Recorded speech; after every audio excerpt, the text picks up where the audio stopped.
The call came just before the wheels left the ground. Static. Then my son's voice, cracked and frantic. "Dad, Mom's lover and his men, they locked me in the garage. They said they'll execute you on the front lawn, and then it's my turn." My grip on the phone didn't change. My voice didn't rise. But my vision narrowed to a tunnel. He sobbed once more, softer this time. "And they made me clean their dirty boots." The engines roared. I was already airborne. I knew then they wouldn't see the morning. Not because of rage, not because of blood, because their world, everything they trusted, was about to fold in on itself. Quietly. I sat back, eyes closed. I didn't need sleep. I needed precision. Her last letter was still in my jacket pocket, signed with love. The kind of love that smells of perfume and someone else's cologne. I'd smelled it before, on her, weeks ago. The calls she wouldn't take in my presence. The new, low laugh. She'd told me it was a friend from work. I had believed her, the way a surgeon believes in anesthesia. You trust it until you feel the knife. I had my suspicions, but suspicion is an untamed thing. You can't swing it like a weapon. You have to sharpen it, shape it, know its weight before it touches skin. When my son called, it wasn't just a threat, it was proof. Proof of another man's boldness. Bold enough to stand in my house, bold enough to speak to my son as if he owned him. The flight was 9 hours. Enough time to carve a plan so precise it would feel like inevitability when it landed. I began with the easy cuts. Phone records, her number lit up on the same unknown contact every night for months. Bank statements, cash withdrawals, 2 cities away, same days I was gone. Security footage, my neighbor owed me a favor. I collected it in silence. A man's silhouette, his hand at the small of her back. Her smile, softer than the one she'd saved for me. It wasn't enough to confront. Confrontation is clumsy. I needed evidence so complete that her denials would choke her.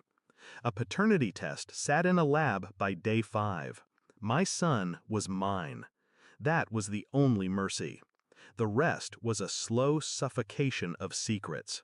I learned his name, his employer, the fact that his wife, yes, wife, was a woman who kept her nails short and her eyes colder than mine. She would be useful. I never told my son what I was doing. I told him I'd be home soon. And I would.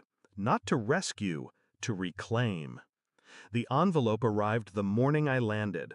Inside, a full dossier. Dates, locations, photos.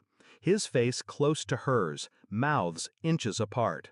Bank transfers, hotel receipts, a rental cabin under her maiden name. I read it once, then again. No emotion, just an inventory of betrayal.